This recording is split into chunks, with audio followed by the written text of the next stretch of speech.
Hey, what is up, everyone? Welcome to this week's episode of Dessert Men Live. I'm joined today by my brother in the now, Aiden Kossick. What's up, my dude? Going on, man? Just another week. It feels like it's been several weeks since our last episode because of everything going on in the world, dude. Like that, it feels insane that it's only been 7 days since the last episode. Yeah, I just the amount of stuff that we put into our show notes, and then we're just like, yeah, we're Yeah, just not gonna talk about this because yeah. It's just like we don't have time for everything on top of like just real world events going on, Not to yeah, jump ahead, but everything going on with, the second impeachment of Donald Trump and everything, from Kevin Feige, dropping all the beans on everything. Like it's been wild this week. yeah. Wild I this week. mean, we could just get right into it, and We because I mean can. we talk every day, so we know what's going on Yeah. in each other's lives. So I don't gotta ask you what's going on.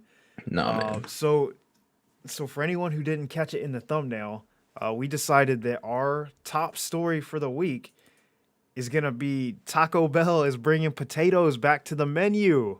It's the most important story of the week, man. There's no other story. Like second impeachment, bro, that ain't nothing. I'm trying to get that potato taco, bro. I'm trying I'm to get try- that potato I'm taco. trying to get that Fiesta potato bowl. You know what I'm saying? Man, so let me ask this. When is it coming back again? Because like today I wanted to go in and get it, but I didn't have time. I believe if I'm correct, it's coming back in mid to late March. I'm pretty Oh sure man, it's like the 21st. I think was the date that was in the article.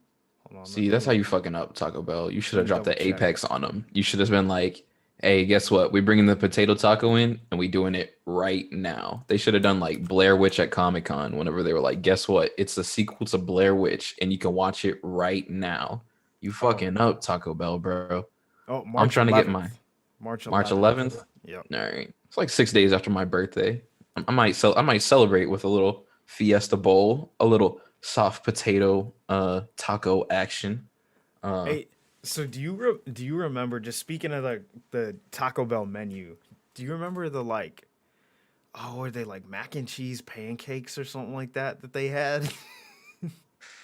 Bro, Mac and cheese yeah, bro. pancakes? There's been some Bro, weird stuff on the Taco Bell menu, man. Like, Taco Bell is legit. Like, I swear, they got a group of like the fucking cast from fucking what's the movie called with Chappelle? The fucking half baked. fuck you, Half Baked. They got like the Yeah. whole cast from Half Baked just smoking the whole time, like coming up with shit. Like, Oh what if we yeah. put We know a that the Dorito people taco? making Oh up the yeah, menu is they're high as they're doing hell. good. They're good. They're doing good work. They're doing work for the people. You know what I'm saying? Because the best part about it is it's affordable. Oh Like yeah. I'm trying to go in, eat food that's gonna deteriorate from my life longevity and have good I can't say that. I'm only 20. We ain't gonna say that one. I'm trying to have good food. I'm trying to have Yeah. good food. We'll leave it at that. We'll leave it at that. Good food, good times. Good food, good times. But the best thing that Taco Bell has ever done, and like I know it's like the stereotypical answer, but like those fucking Doritos Locos tacos slap. I think I've only ever had them once. Man, I remember so like back when I was in middle school, me and my friends, like before our football games, we would like I don't know what prompted us to do this because it was always a fucking horrible mistake. Because before our football games, we would go walk to the Taco Bell that was right next to the apartment that I lived in. We would get like the 12 pack of like all the Doritos Locos and just fucking crush like 3 boxes of those before our football games. Halfway through the game, we'd all be sick as fuck, like on the sidelines, like about to throw up. But like we did it every fucking time because those Doritos Locos slap to no end. They're incredible, That bro. sounds like a horrible decision. Horrible decision. We would either do that or we would go to Little Caesars and get like two like $5 pizzas and like 3 liters of Coke and like crush that shit. And our coach fucking hated us for it. It's like No. you're our starting team and y'all are getting fucked up before the game, bro. Like, come on, man. Yeah, I never did anything like that, but I used to live off the spicy chicken burrito. Mm, So it yeah. was like spicy chicken, some rice, some beans. It was like they were like $1, $2. I would Yep. just go grab like three of them and just They were loaded, smash them. man. Like the one thing I've learned like since getting my own apartment is that like I'm not too proud to go eat Taco Bueno, Taco Bell, McDonald's like every fucking day of the week because sometimes that's all you can fucking afford. Like when McDonald's hits you with the 15-cent small fries with a minimum purchase of $1, man, I go in there, I get like two McChickens and a 15-cent fry and a dollar Coke and I'm full. My stomach don't like it, but Yeah, I'm full. You know what I mean? Like that shit you don't feel you you good in a gon' couple hours. you gonna pay for it one way or another. Oh yeah, you can pay for it literally in both ways with money and physically. That shit's gonna destroy you.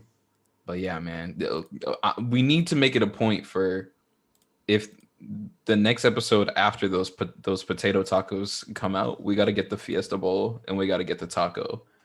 Oh Uh, yeah, absolutely. yeah, We'll grab a Fiesta bowl. We'll grab a yeah, taco. We might even eat them, live on air. We'll just do yeah. We'll like leave them. We'll like eat them live on air. an ASMR, you know, Get you a Taco Bell potato review. little succulent action, a little crunch for you guys at home. You love to see it. You love to see it. Oh, always love it, love it, love it. Hey, so if you're excited about potatoes coming back to Taco Bell's menu, please do us a favor. Like the video. It helps with the algorithm. Subscribe if you're not already subscribed. And if you want to let us know how excited you are about potatoes coming back to Taco Bell's menu, you can send us a message. Streamelements.com/burkmade/tip to let us know how you feel about any of the things that we're covering today, because it helps support the show. It literally keeps the lights on and keeps the internet bill paid. So please, please, Yeah. join the conversation. If you Uh, want my lighting to get better, if you want me to be able to afford blackout curtains and a ring light, please go to the Stream Elements link, streamelements.com/BurkeMade/tip. If you want us to be able to eat Fiesta Bowls for you guys live on camera, that's the same thing, man. Support smaller creators. That's all we gotta say. it's the message is not only is it in the pinned message, but I'm gonna be dropping it in the chat here in a second. But I just want to. We're gonna start moving forward into some of the more entertainment stuff. Like you guys might think that we were joking, but we were both. As soon as we saw the Taco Bell story, we were like, "That's the top story of the week." It's all that matters. It's not. It is not a joke. We were both very excited about that. But we're gonna start moving into some of the entertainment stuff, some of the nerd stuff that we're super excited about for this week. And we'll get started with the MCU because there was a ton of MCU news. A Starting lot. with, we'll start with some of the smaller stuff. Morbius changed its release date, which I think we Who all didn't see that one yeah, it's coming? like we all Yeah, saw that coming. It's not a surprise to anyone because not at all. everything is moving its release date. Yeah. Uh, the one thing about this that I'm like, it kind of makes me curious as to where this movie falls in what timelines, because I know we talked about it a little bit yesterday. We're both intrigued with this movie because of the fact that, like, in the trailer, we see the Sam Raimi Spider-Man suit in like graffiti on like a sidewall, and we also see Michael Keaton's Vulture from the Tom Holland Spider-Man movie. So it's like, how does this tie into Spider-Man 3, Venom 2, Doctor Strange into the multiverse? I mean, we know that we're going to be getting a lot of multiverse stuff within Phase 4. WandaVision, the first 2 episodes dropped today. We're not going to have time to talk about those. So if you guys at home want to go check those out, I'm sure, Dwayne, aren't you going to be doing a show later on today? We're going to be talking about it. Not today. So if for anyone who wants to get my thoughts on WandaVision, we're probably not going to cover it on this show. No. Mainly because at 9 a.m. Pacific time, I'm on the Inner Geekdom show with Winston A. Marshall, where for the next 9 weeks, we're going to be covering spoiler reviews of WandaVision. And then also on the PJ Campbell network, the water cooler chat on Saturdays at noon Pacific time. They're also doing spoiler reviews, and I'll also be on that show. So there's plenty of places where you can get my spoiler thoughts and reviews of WandaVision, so we're gonna try to focus on other stuff that's not getting touched Yeah. on for this show. Yeah.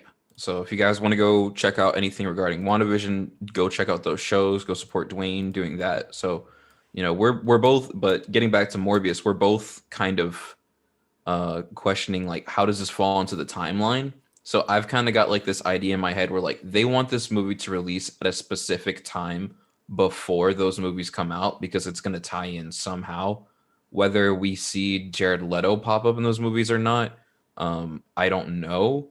But definitely, I feel like the events of what goes on in this movie is going to play a factor moving forward. So I don't know. What are your thoughts on Morbius, changing release dates? My for me, my thoughts become when other things move, because if Morbius moves, but nothing else moves, that gives me the inkling, kind of like similar with how I feel about Black Widow, is that it may be completely insignificant to the MCU. Yeah. Because if it can move without affecting anything, that just tells me that Yeah. there's nothing important that happens in that movie. Yeah. That's what I'm kind of worried about with Black Widow, is because Black Widow was supposed to kick off this new phase of Phase the 4. MCU, but they moved it and didn't move anything else. Yeah. Now So, WandaVision is the kickoff to Phase 4. You know what I Yeah. mean? So it's like, yeah, I'm with you on that, man. I don't know. I definitely think we're gonna see more of like Florence Pugh's character from Black Widow maybe moving forward, but like to me, it feels as though like nothing going on with that movie is consequential right now. Maybe Yeah. regarding like an Avengers 5 or Well, something. we heard, like, isn't Florence Pugh's character supposed to be in Hawkeye? Right? Is what Oh, I is did it? not Is it know about Hawkeye or that. is it Captain? She's supposed to appear in something else. I can't remember what it Oh, is off the okay. top of my head. But people were like, "Oh, that's a spoiler," and I was like, "Well, we knew that she survived Black Widow Yeah. anyway." Yeah. Like, Yeah. so like it's I not a secret that she's Yeah. still around. I don't know what they're going to be in moving forward, but I mean, I'm interested. I'm obsessed with Florence Pugh, so I'll watch anything she's in. I'll And watch the anything she's in. I'll watch anything she's doing. and the first thirst of today is Florence Pugh. Man, that should be the thirst of every day. Florence Pugh. Oof, oof. My lord, I remember when I first saw Fighting with My Family, like immediately Googled. I was like, who's this woman? Who is this woman, bro? Because like I need more, more, more. I needed it. Yeah, but that's Morbius.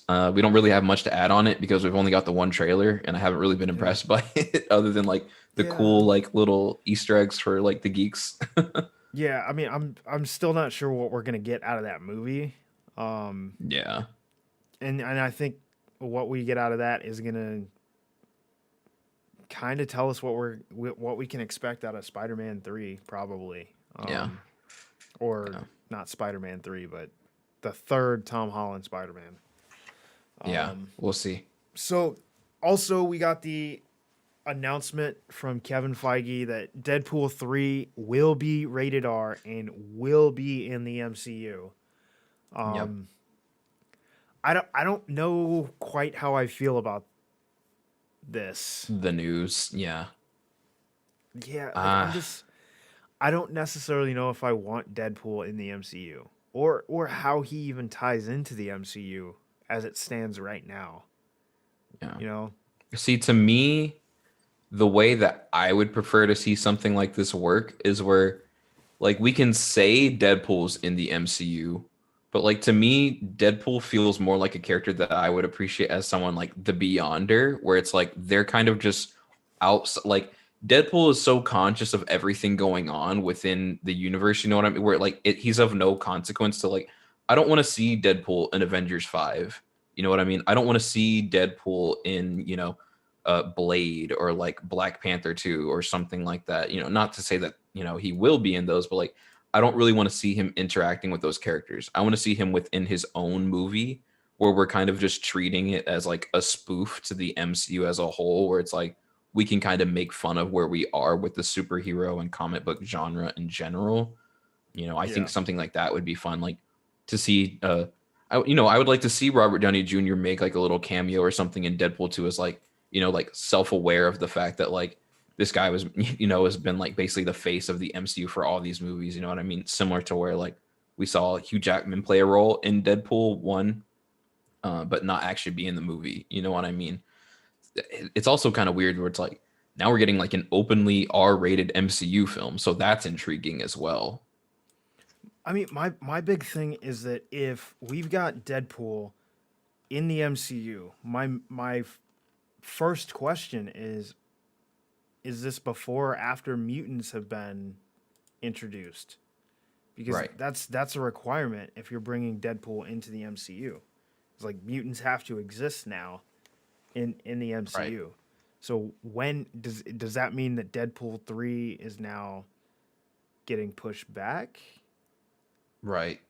It would be weird to like well, I think it'd be weird, but I also think it'd be kind of funny if it was like Deadpool 3 the reboot, like if that was like the title to the movie, and it's like imagine if we basically got like the first movie again in a way, kind of like the way they did like Once Upon a Deadpool, but like Yeah. it's so self-aware of the fact that like it's a reboot where like everything is like turned up a notch. You know what I mean? Like say we get Juggernaut in it again.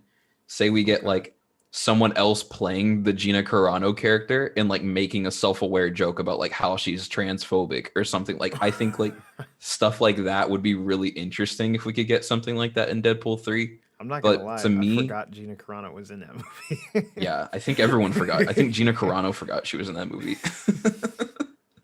But yeah, I think something like that would be interesting. But it also, to me, it kind of tells me that like I think the way we're because to me, there's no feasible way to bring in mutants within the MCU continuity where it's not like retconning something to like an extreme level, because it's like, where the fuck would they have been all these years without like ever hearing anything about them? It would be weird to me at this point to be like, Yeah. oh, Magneto and Professor X have been here the whole time. They just never got involved with anything.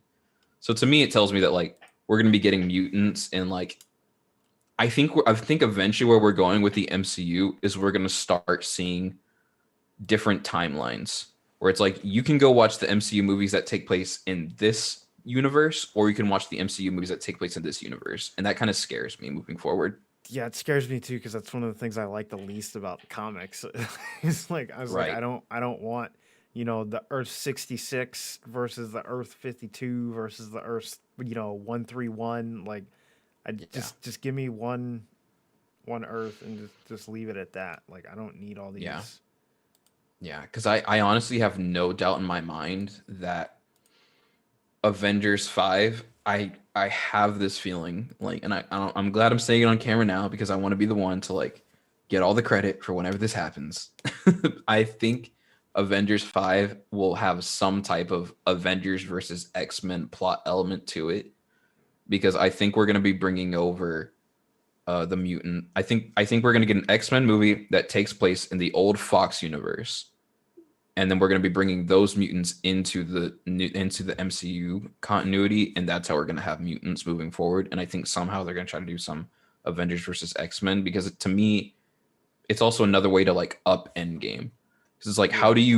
how do you go anywhere, like how do you beat Endgame as far as like your scope, you know what I mean? And I I think that's a mean, way to do it. they have a way, and I think that they're working towards it. I don't know how long or how many phases we're gonna go before they get into Secret War, or not Secret War, Secret Invasion. Right, that's another one. Because we did 3 phases before we got to Endgame, Right, you're and right. if we do Secret Invasion / Secret Wars before, and then I think from there you can go to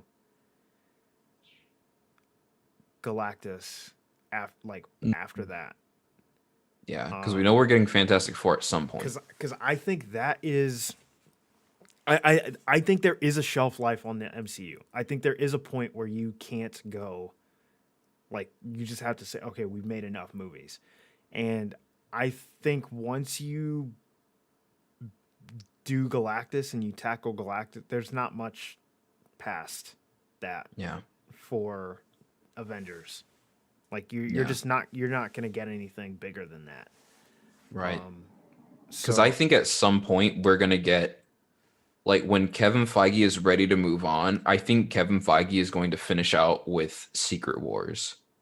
I think that's where everything is ultimately going to be going. Is where it's like this. We're gonna bring in Miles. We're gonna bring in Peter. We're gonna bring in Captain Marvel. We're gonna have the Fantastic Four here. We're gonna have Doctor Doom here. You know what? Like we're gonna have World War Hulk. I think we're yeah, gonna have like all these elements that we know and love as comic book fans. I don't know how good it's going to be, but I think that's where we're moving to reset everything eventually into one universe. And I think he's going to leave that off to whoever his right hand man is, or woman, or person, to kind of take up the mantle and move forward with a new MCU and start from the beginning. Because I really want us to get back to like the first Iron Man.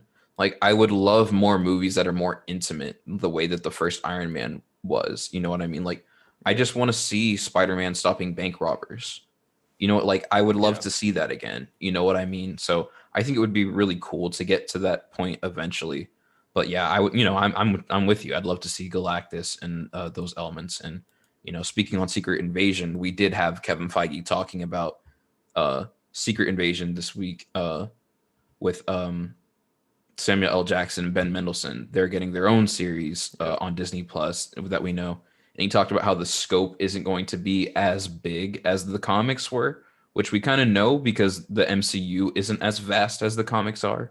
We already knew that with movies like Civil War, where they didn't meet the scope of the comics like at all. Yeah. So I don't know what you kind of think about a smaller Secret Invasion. Like, what does that mean to you? I mean, I think that it is going to be I think that's somewhat misdirection. I think that we kind of know based on some of the other news, and I guess we can just broach this topic now with the announcement or the rumor or the like apparent confirmation of Chris Evans coming back as Captain America, and it's like that kind of tells me exactly where we're going with the MCU if that's a possibility. It's like, well, there's really only one of two ways that he can come back, and if he's not coming back in Doctor Strange in the Multiverse of Madness or Spider-Man Far and Away, Spider-Man No Far from Place the Like universe, Home, whatever. yeah, Yeah. like Spider-Man Homies in the Hood, Yeah, whatever, Spider-Man the homies. like whatever the new Oh, now we're Spider-Man, really getting like Miles. whatever that Spider-Man movie is, like if he's not in either one of those, it's not a multiverse thing. And the only thing Yeah. that I can think of is, Secret Invasion. Yeah. So That's the one thing that like I really want them to go really deep into like the psychological effects of Secret Invasion, where it's like imagine if in the series it's been revealed that like Nick Fury's on the one that's been on, well, I mean, we kind of got that in Far From Home, where it was like the Nick Fury that was on Earth throughout that movie was Ben Mendelsohn's character the whole time. yeah, You know what I mean? Like, it would be really cool if we got like reveals where it's like, guess what? Black Widow, who was in the movie, was a scroll. I mean, I don't know how much people would like that, but you know what I mean, where I'm getting yeah, at, where like say like in one of the movies that you really love that wasn't even the Hulk the whole time, or that wasn't even Thor the whole time, it was somebody else. You know yeah, what I mean? I think we really need to play with those elements. And if people don't like it, the MCU, they're no stranger to like retconning. You can go back and say, well, that reveal was from this universe. So you yeah, can pretend that like when you're watching the Avengers that you're watching two different universes, because you can say the same events happen in two different universes, but in one universe there was a scroll on the team, and in the other universe it was the core six Avengers, and yeah, we moved forward with the main MCU timeline. So we can do things like that get kind of fun, but it also gets a little messy yeah. I for mean, I mean, common the audiences. big, the big thing with like Secret Invasion though is that we've we'd have to wait until we get the Fantastic Four, until we get the X-Men, Yeah. because there's central characters in the fight in Secret Invasion that have not even been introduced to the MCU yet. So Right. Like we need a couple of these things or a couple of these people to show up before we can kind of move forward, which again is like, how they did phases 1 through 3. How many phases are we gonna have in this next like larger story for the MCU? Like Right. it's still kind of, we're not even sure how many phases we're gonna get before we get to the Right. larger overarching antagonist for the MCU now. Yeah. And I know that I remember a couple years ago there was a story where it was like James Gunn was hired to basically be like a Kevin Feige like role under Kevin Feige, where like Yeah. he was going to be overseeing like everything regarding like a cosmic side of the MCU, where it was like, you could watch like the more earthbound stories that we've been getting for the past 10 years or so, and if you wanted to see more things like Captain Marvel or the Thor movies where they're going forward, because the Thor movies are basically in that cosmic kind of universe now, where it's like they're off world, we're not even like revolving around Earth anymore. Like, who gives a shit about like Nevada? You know what I'm like, or New Mexico, or wherever those movies took place. We're moving in that Guardians of the Galaxy kind of direction, which I think is kind of fun for the people who've enjoyed that side of the MCU. But I am curious as to like, are there multiple goals that we're going with in the MCU? Like, like you said, how does the Fantastic Four play a role moving forward? I'm really intrigued to see that, because I really want to see a representative, a diverse Fantastic Four, something that we haven't seen in the comics. There's been that fan theory that I really love, where it's like, imagine if the Fantastic Four was like out of time and they were like from the 60s, and say it's like we have a black Reed Richards who was like in a relationship with, like a white um Susan Storm. Like, I think that would be really cool to see. Like, can we get deeper with the MCU? You know what I mean? Can we talk about like race themes, in the MCU moving forward? You know what I mean? Like, how would it be for, an interracial couple from the 60s to come into the present day? You know what I mean? And like, Yeah. how would their dynamic, reflect their time period versus all the struggles that we have still going on in our time period?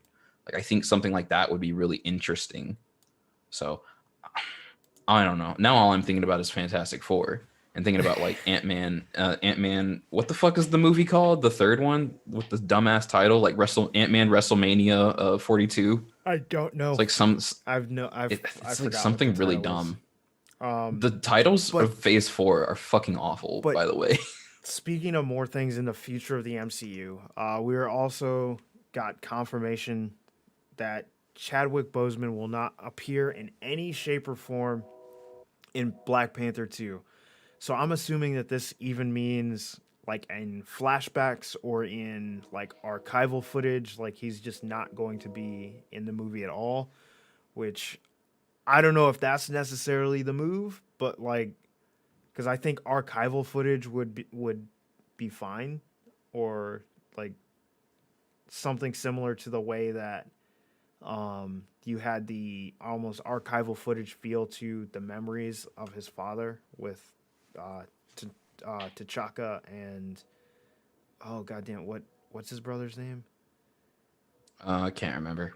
I can't Ah, remember. goddamn, I cannot remember his brother's name. For Njobu, was that his Is brother? that it? I'm not I 100% can't sure. remember. Anyway, that how that kind of like almost had that like archival footage type feel almost. I mean, obviously it was shot for the movie, but like you could see something similar to that being done in Black Panther 2. And also that it's going to focus on the different subcultures of Wakanda. Now, I don't know how, like, we've talked a lot about how we both feel about Black Panther as far as, Yeah. like, the culture, I guess, for lack of a better Yeah. term. And for anyone who's going to get upset about it, look at the two people who are on screen right now about to talk about Black Panther. Yeah. You know what I mean? So take It's, it take is, that. it is 100% not that I dislike the movie. I just, when I was watching it, and I love Afrofuturism. I love, seeing black representation in these genres. seeing an entire screen full of black people. I love it. But I did not identify with T'Challa. No. I did not see myself on like in T'Challa on screen. If that makes sense to anyone, like it's not that I didn't see a black person on screen, or because he's darker than I am I didn't identify. That's not what I'm getting. I'm talking about the actual character of T'Challa. Like I don't identify with an African prince. No. Like If I don't. anything, like I found myself in the movie like more so identifying with Eric Killmonger throughout the whole Yeah, movie, exactly. especially like his whole point in that movie. It's things that we talk about every day All the time. with what's going on in our society. Whether his actions were correct or not, that's up for that's up for debate. Yeah. But if anyone is someone that we can identify in that movie, it's Eric Killmonger. Yeah. And that's why a lot of people, like, I think feel similar to me. Is I don't think he is a villain. Like I don't think No, he's a villain. He's no. an antagonist, sure, but I wouldn't call him a villain. And I don't even think his actions are bad in in the movie. Like he's doing everything that like we talk about every day. Like needs to be like people need to be paying more attention to these issues. You know what I yeah, mean? Where it's like I fucking love the scene when he's in the art museum and they've got all these artifacts and it's like none of these belong to you. Like what do you yep, mean? Like this isn't your property. This isn't my property. You know? yeah, your You ancestors stole this stole from it. a culture. Yeah, Exactly. you stole this and you put it up as it's a trophy. You don't see, any white supremacy, trophies being hung up, you know what I mean? So like, I mean, maybe you do. Check the Capitol, so who Yeah. knows? I don't. Do you have anything else for the MCU? I don't. I think that's everything big for the Yeah, week. I think that's everything. I'll touch on Black Panther too, as well. I do think it's a little bit of a missed opportunity to not include Chadwick Boseman at all. I think it would be cool if we kind of had like a scene where like Shuri kind of goes into that astral plane where like all the past Black Panthers are, and maybe we do something similar to what we did with Carrie Fisher in The Rise of Skywalker, where it's like maybe some leftover footage from some other movies, or maybe you can like change the context of scenes that we've already seen in the MCU, change the lighting on it, maybe like do an effect to like the clothing that he's wearing to where like you might not recognize it immediately from what movie it's from. Um, and you can kind of reshape the story that you're telling. But there's a rumor that I don't want to give any credit to the source where it comes from, but like that we both kind of think has some validity to it, where it maybe Black Panther 2 is about the Wakandans versus the Atlanteans caused by Doctor Doom. That might be kind of fun to see played out on screen. Which, if we're talking about those subcultures, like imagine if Atlantis is also all like Wakandans. Like imagine if in the MCU this version of Atlantis was maybe there's a corner of Wakanda that like something happened a long time ago where maybe they upset whoever like their deity or like their god that they preach in that part of Wakanda. Maybe it falls underground and like Yeah. everyone kind of evolves because of the technology. Like I think that would be really cool to see like a Similar Blasian to. Namor. Like that would be really cool. I think that would be interesting because it would give us the Jabari from the comics that we don't have in the MCU because they made him less aggressive. Yeah. Yeah. Granted, granted, M'Baku in the comics is kind of a racist ish Yeah. character. Um, but I think that the dynamic from the comics is missing in the MCU. That Yeah. like M'Baku doesn't have a like grudging respect really for T'Challa. Like M'Baku is a antagonist very much. To the core. He is way more similar to what he is in the beginning of Black Panther than he is in any other part of his encounters Yeah. in the MCU. Um, So I think it would maybe be we really weird if we moved forward with like M'Baku as like our main as like a main character. The way that they yeah. have, just for me, like what you're saying with like how he is in the comics, like they've fundamentally changed that character to Yeah. his core in the MCU, which is a little weird. Like I like the version that they're doing, but it's not the same Yeah. character. And I think that we could get that we could basically combine Namor and M'Baku from the comics and give like the reason Atlantis split from Wakanda is because they had a philosophical difference of what to do with, you know, the heart-shaped herb or whatever, you know? Like Right.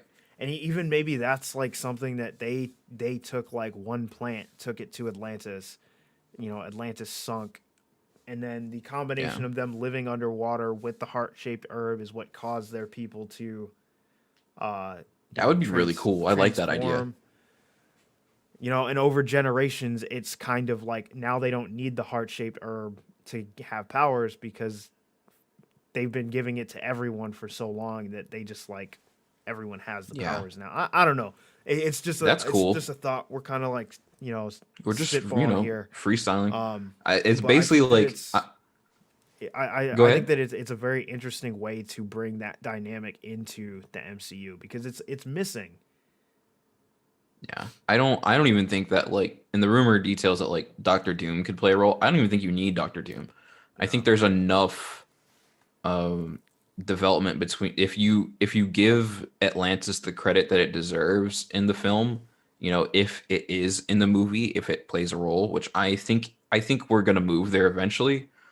I think there would be enough of tension between the land Wakanda versus like the underwater Wakanda, for that to be the antagonist of the movie. Like, I really want to get back to more Marvel movies where our antagonist isn't a character from the comic books. It's just the situations that we're in. Yeah.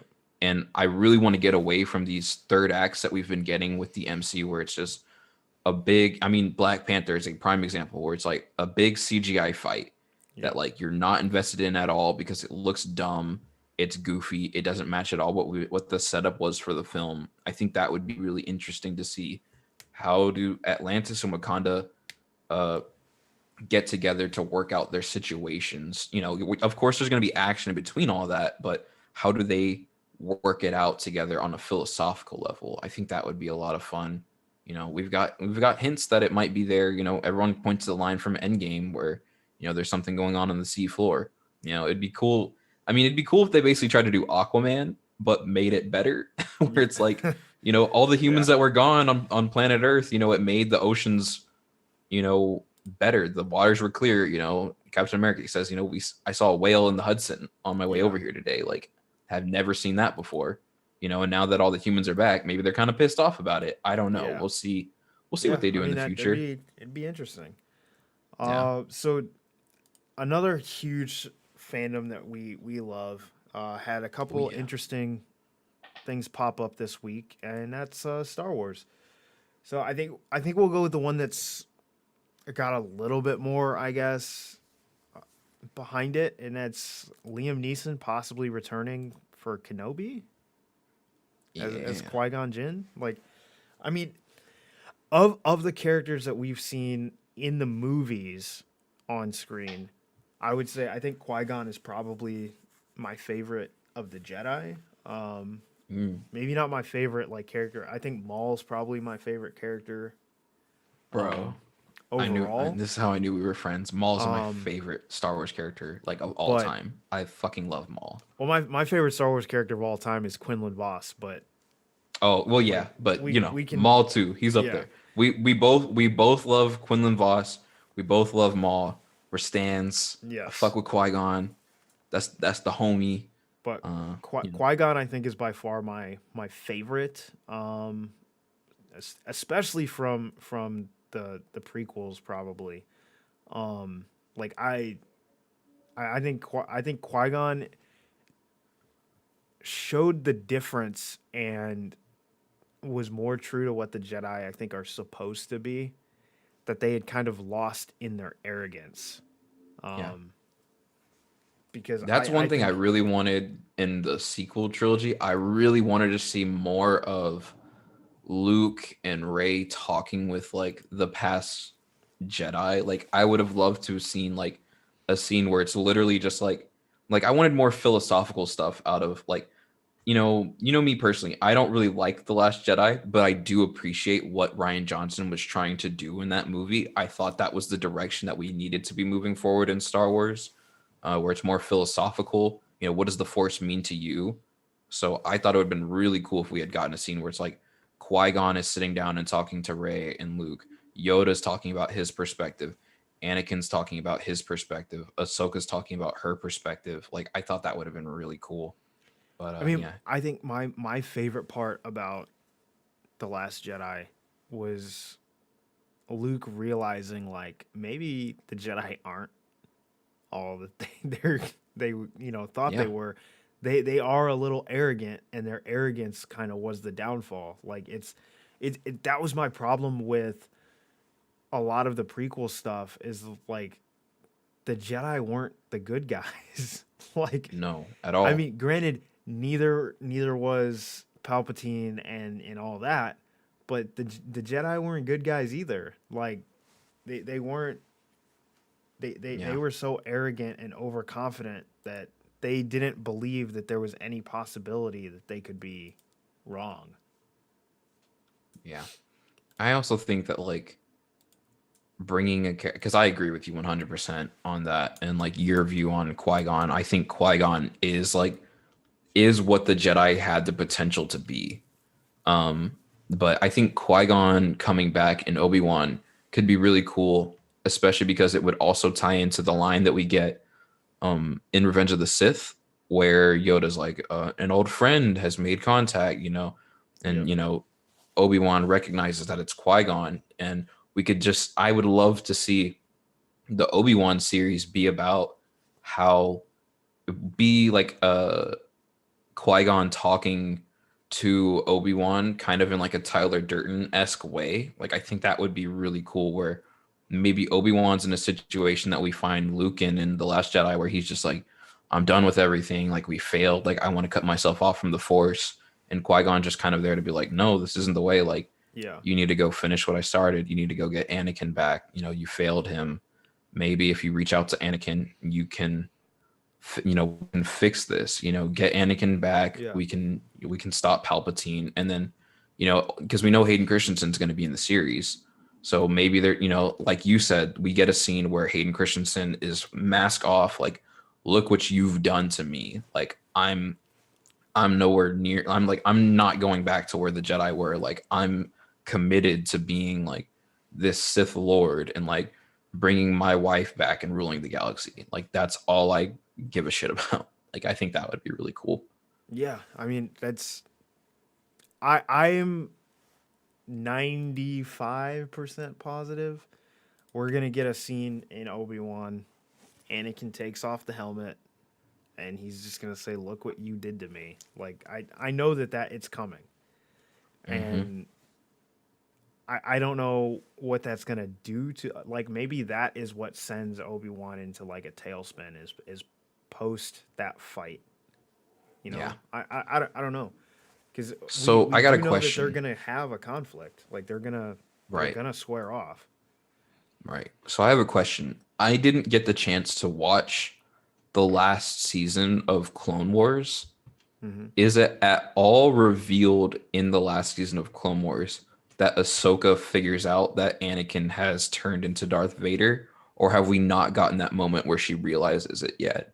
She realizes it in Rebels. Okay. Oh, is it in because I kind of thought she knew No, in before Rebels. Okay, that is right. You're right. she realizes during the battle their lightsaber That's fight right. on Malachor That's right. that Okay. Vader is Anakin. Until That's then, right. she had no idea that Vader was Anakin. That's right. Because if that hadn't been the case, I would have thought it would have been really cool if like there's a moment when at the end of the series, like Obi-Wan's like this is like Vader's Anakin and like kind of tells Ahsoka, and then we kind of like see that play out in the Yeah. future. I just couldn't remember if she knew during Rebels if Vader was Anakin or if she had a hunch. I couldn't remember what the dynamic was. No, Okay. she All she right. has she has no idea until Rebels, when she All comes right. back in Rebels, and then they fight on Malachor, which I think, or I would love if we could get that fight in live action, like as a flashback in the Ahsoka series. And speaking of the Ahsoka series, it's not really news, so I don't want to like go too heavy into it, but there were some tweets liked and supported, specifically talking about Sabine Wren appearing in the Ahsoka series. And if that's the case, I think that tells us what the Ahsoka series is going to be about and the time frame that it takes place in.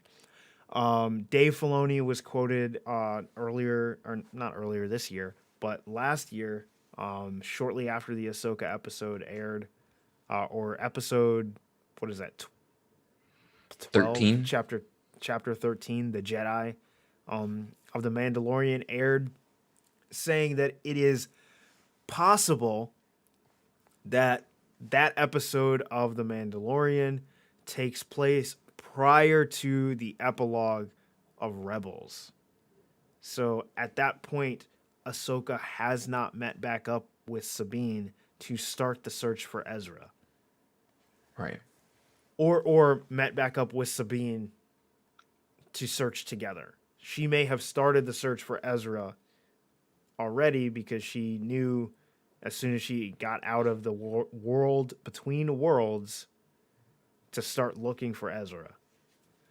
Yeah. My thing is, there's no clear delineation of when she comes out. And that's one thing that I want people to remember is we don't know when Ahsoka comes out. We know where she comes out. We don't know when she comes out. Mm-hmm. So she could come out, 10 minutes before Ezra's final showdown with Thrawn.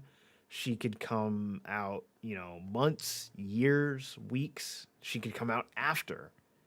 Like, we don't know when she comes out of the world between worlds. So, Right. knowing that, it makes the timeline a little confusing.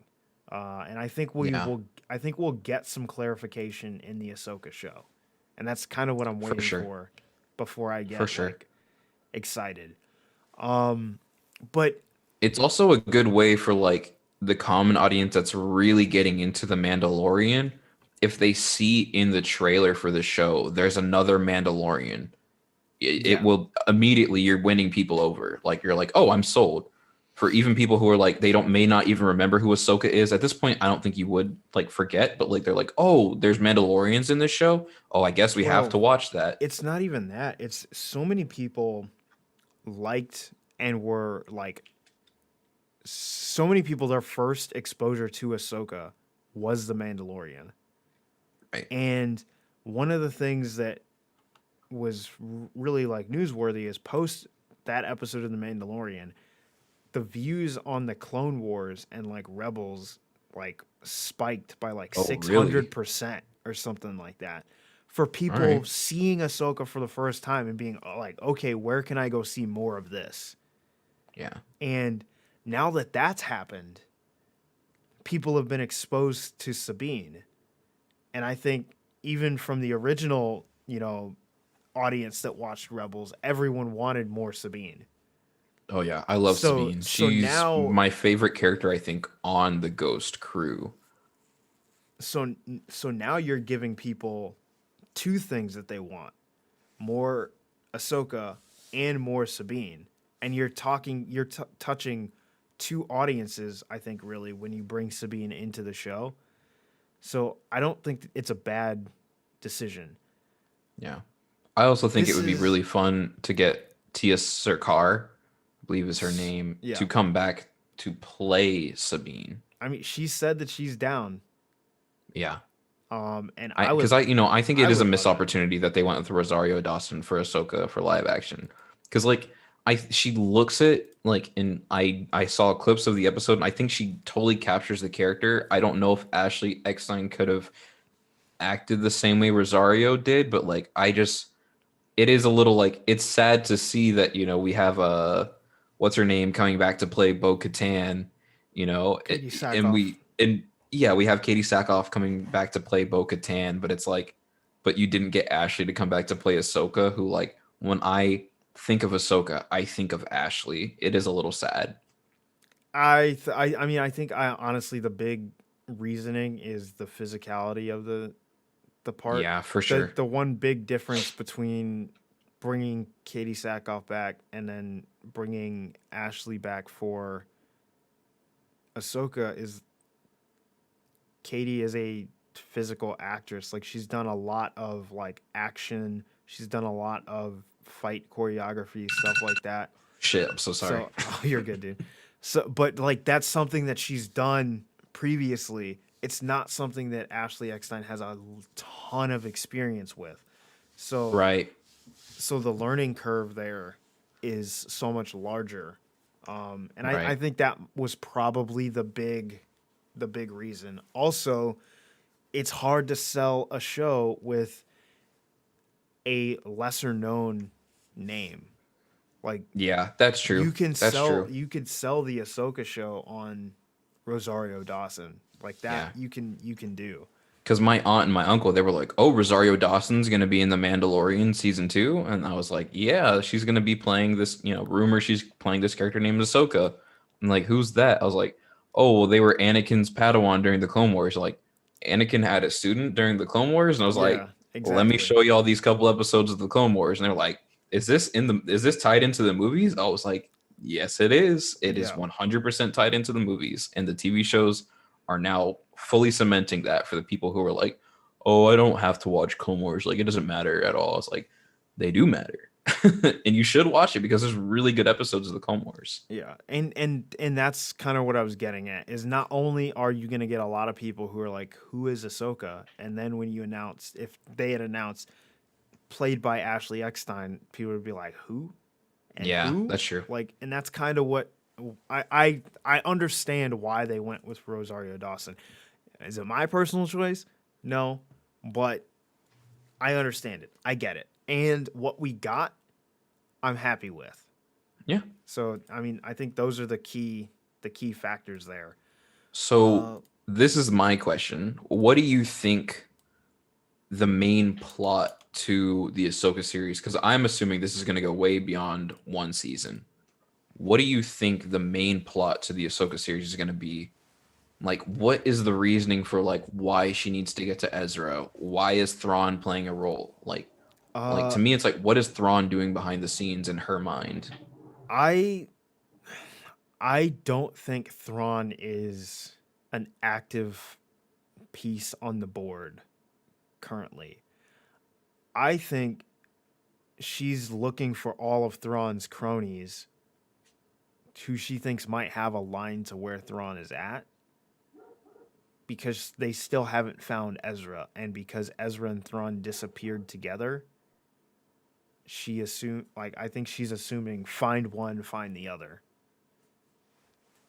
All right, I'm into that. I'm just kind of like the thing that really intrigues me is that like we haven't seen anything beyond the outer rim of the galaxy. We haven't Yeah. seen that. We've got hinted at that through novels and We through haven't comics. seen unknown regions or We haven't seen the wild unknown space. regions. Yeah, which I know was like a big theory for like where Snoke came from prior Yeah. to learning everything that we learned in The Rise of Skywalker, which, whether people liked the explanation to that or not, I wasn't a fan. Um, I think it would be really cool if we got to see more things that tied into that. And I'm still holding on to that Plagueis thing one day, man. Like I just would love to see more dark force users outside of what we know, outside of just like I've got a red lightsaber and I shoot lightning out of my hands. Like I would really love if we got into some things like back in KOTOR days where it's like a nihilist who was like basically like Galactus, like destroying planets, things like that. I think that would be really interesting. I mean, I would love it if we just got more things like Night Sisters and like Yes. things like that. Like Force users don't have to be Sith Jedi. Like there's other, Right. we get the Bendu, like things that are just outside of the dichotomy of what we know as the Yeah. Force. And it's like I remember when we give talked us about more. the Bendu, I was like, I would love to see a live action Bendu similar to the never ending story, like the big rock monster dude. I would love to see like the Bendu in like a practical effect similar to that. Like that would be fucking awesome. Yeah, I don't know how the Bendu would look I don't either. like live action on screen, but like, hey, like fuck it, let's go for it. I Like, want a Henson puppet Bendu, yeah, and let's. that's I what mean, I want. let's take the risk. Why not? Why not? All right. But yeah, I'm looking forward to this. Hopefully we get to see Sabine and Ahsoka kicking some ass on screen together. It'd be pretty fucking awesome. Yeah. Brandon Hanna in the chat said Snoke should have been from the unknown regions. Him being a clone is trash. Sorry, didn't like it at all. I agree with you, Brandon. Yeah, I was gonna say I don't disagree with you. I think that there's a lot of things about Snoke that could have been more interesting than what we got. Yeah. And it's also it's one of my problems just kind of moving forward with Star Wars canon is like how reliant they've been on core characters and keeping them relevant in every single piece of people's lives for people that have like nothing to do with them. Like I'm not a huge fan of like the clone reveal piece in The Mandalorian. I'm not a huge fan of the final episode of season 2 and what happened in that episode. I'm not going to spoil it because I know there might be some people who still haven't had a chance to watch it. I haven't seen it yet because it's only been out for about a month, like a month. So like a month now. But yeah, like, I also have that problem. I'm not a huge fan of that. Like I like the small scope and the individual scope of the Mandalorian. Like it was just a man trying to make his way in the galaxy. Like it wasn't about all of the grand scheme things that the Skywalker saga is about. Right. But I'm also just kind of like, I'm with you on like, it doesn't have to be tied into the Skywalkers at all, but it's like, what is the overall story that we're trying to tell right now within Star Wars? That's why, and it got debunked this week. I thought it was a dumb rumor anyways, but how people thought Kevin Feige was going to be taking over Kathleen Kennedy's position at Star Wars and Lucasfilm, just in order, because people wanted it because they want someone like a Kevin Feige to come in and say, this is where we're going with our stories. We're going to bring in creators who have their own voices, have their own opinions on what they want to do with Star Wars, and we're going to let them do that, but it also has to serve into our overall story. And I know a lot of people want that right now. I want it too, and I'm just kind of curious. That's why I'm like, what are we doing with the Ahsoka series? What are we doing with this Patty Jenkins Star Wars movie? What are we doing with this High Republic stuff that they're launching over with the books and the comics and whatnot right now? Like, what are we doing with our stories that they can all act individual, but they all service something greater in the end? That's what I think a lot of people really want with Star Wars right now. I think we've got that now. With Filoni. Yes, with Dave and with John. Like that's what we've got now. And it took a little time to get there.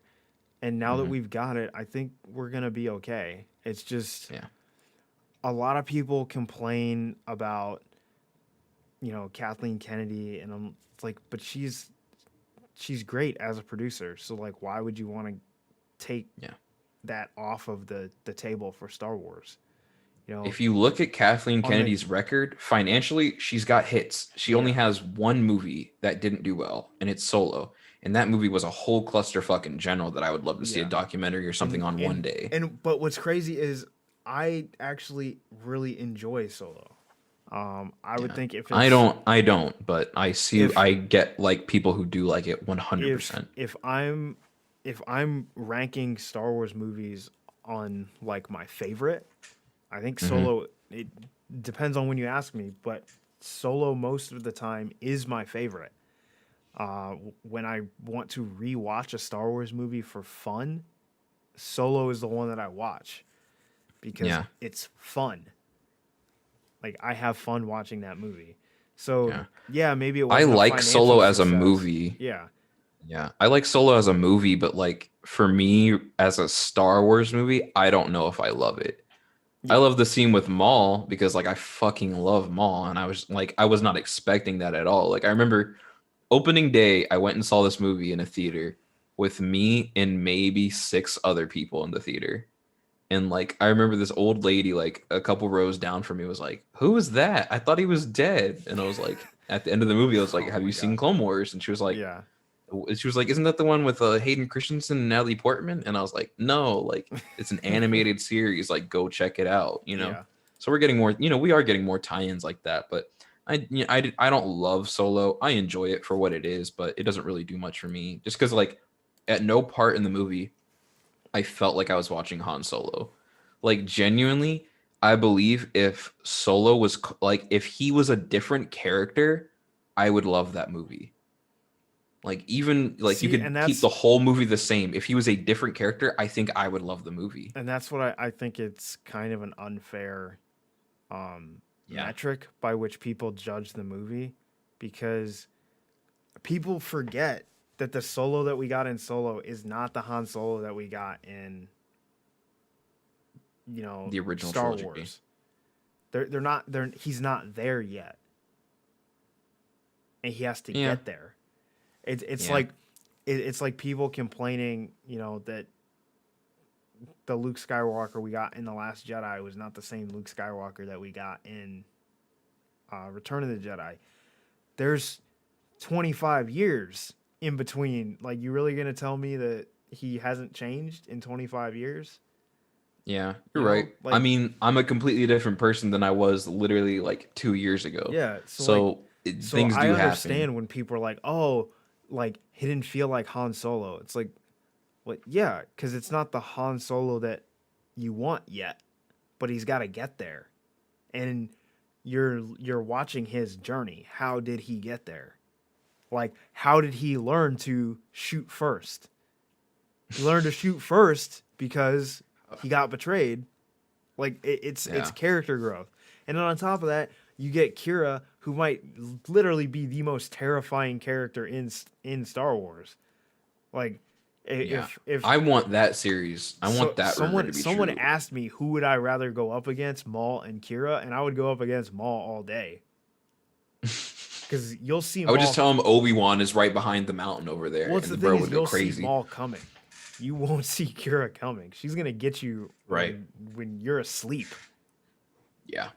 So like, I really want that series, dude. Like I know that was I don't think that rumor had any validity to it, no, but I would love to see like a mall series, where it's like underground gangsters. Like again, like we can set it in the gay Star Wars nightclub. People are getting hand jobs, smoking death sticks. Maul's there getting a BJ. Like I don't know how he'd get a BJ. Dude's got no cock. I don't know, but I would love to fucking look, bro. How does Maul piss? He has no fucking dick.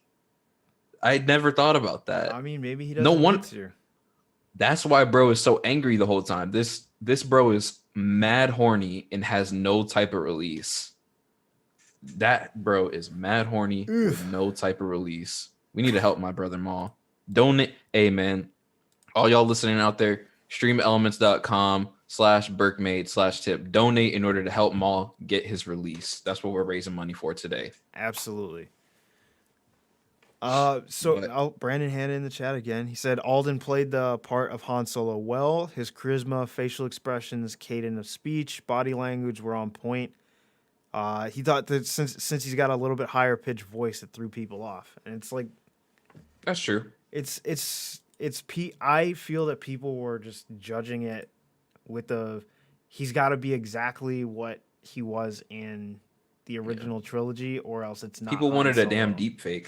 People And wanted a deep fake for the whole and movie. it's like even something as small as like the way Donald Glover portrayed Lando was not the same as Billy D. Williams, but like people Right. were all about it, and I'm like, what's the difference? Like, Yeah. you're giving him the That's fair. leeway.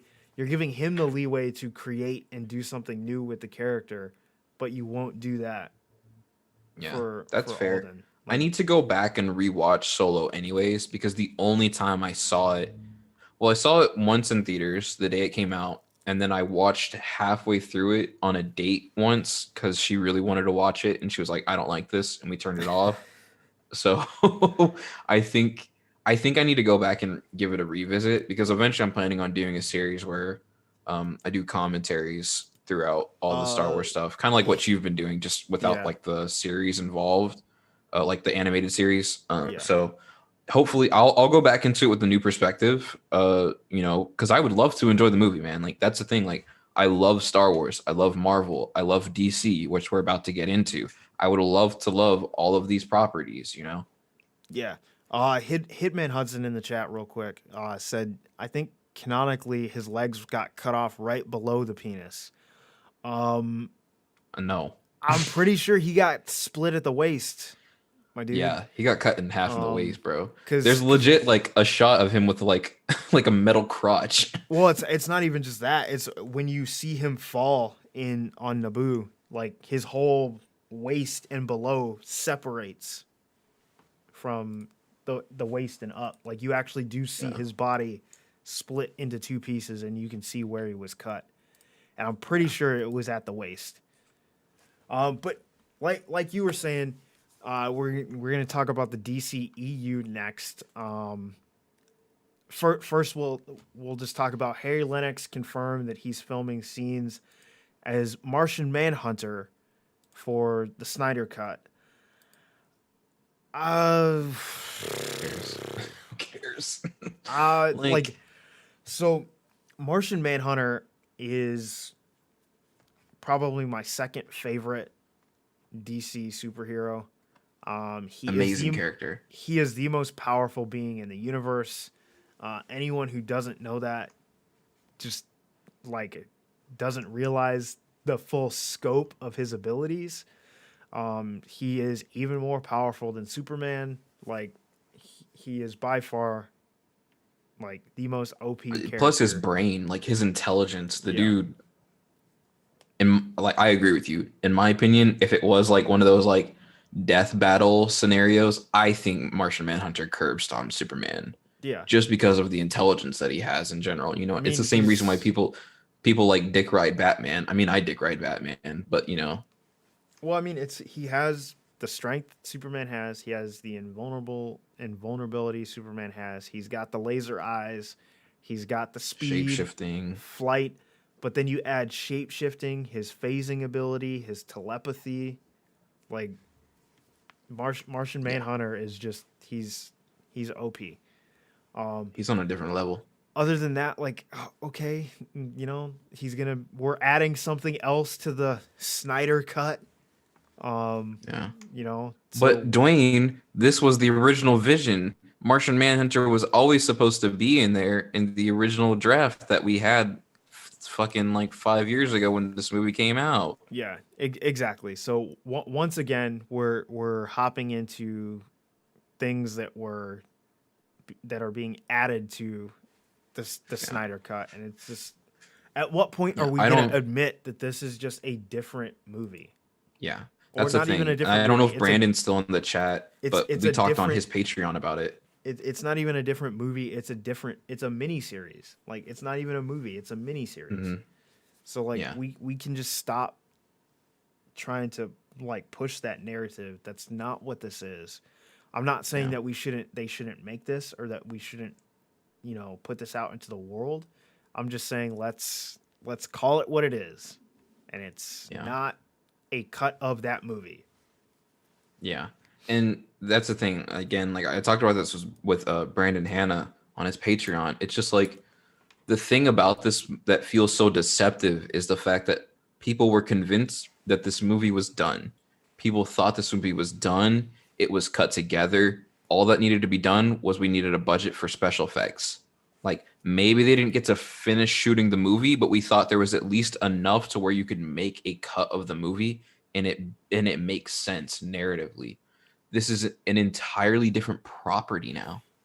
Yeah, Like, this isn't 100%. at all the same movie that we were going to be getting 4 years ago. And anyone who disagrees with that, you're insane. Like, there's no way. Like, we're adding Jared Leto in now. We're adding Deathstroke in now. Now we have Martian Manhunter in this movie. If Martian Manhunter was supposed to be in this movie and it was supposed to be like that pivotal of a role, why weren't these scenes shot years ago? Yeah. I know there was concept art for it, but I assumed that was for maybe a sequel. To me, Zack Snyder knows that he's got lightning in the bottle with this opportunity in order to make his movie. He's going to go in, he's going to add as much stuff as he wants to that he thought he could get a sequel on. That's how I'm viewing this. He's putting things in that he thought he was going to get done in a sequel. He's trying to capitalize on his opportunity, get this thing made, make his money, get his vision out there, and that's it. And and this is all coming from, let me move this out of the way. This is coming from a big Batman fan, and I enjoy the DCEU for what it is. I don't love it, but I don't know. It's weird. I think that what we are going to get my Ben Affleck hot toy, bro. I love this shit. Like, this is what I fucking love comic books. I love geek shit, but none of this excites me, man. I think honestly, what this feels like to me is that he is angling to get his job back as controller of the DCEU, and he's like, look, I'm gonna make this new hotness, and y'all are gonna love it. The fans are gonna love it, and y'all are gonna want me back. And it's like, dude, let's just let it go. Like, I know he didn't leave on the best terms, and the way he got done kind of dirty on his way out. He did get done dirty, but bro, just move on. Just move on. Let's let it go. And clearly, we're moving on in a completely different tonal direction as well. Yeah. I don't like Wonder Woman 84, but that movie doesn't even feel like it's at all within Zack Snyder's universe. It just feels like something completely different. Yeah. It feels way more in line with the direction that they're going with Aquaman and Shazam and movies like that. So I don't. Yeah. Which I mean, which is fine if that's the tone you want to set for the universe. Fine, but I mean, I don't want to get into it too much, but I think Wonder Woman 1984 was a miss. Yeah. Or at best, they hit the target, but on the outside, they weren't anywhere close to the center. It felt like they were trying to be on the nose about their tone, but it wasn't done clever. So it just didn't work for me. And I don't know. I don't like the movie. Go check my letterbox. I don't know.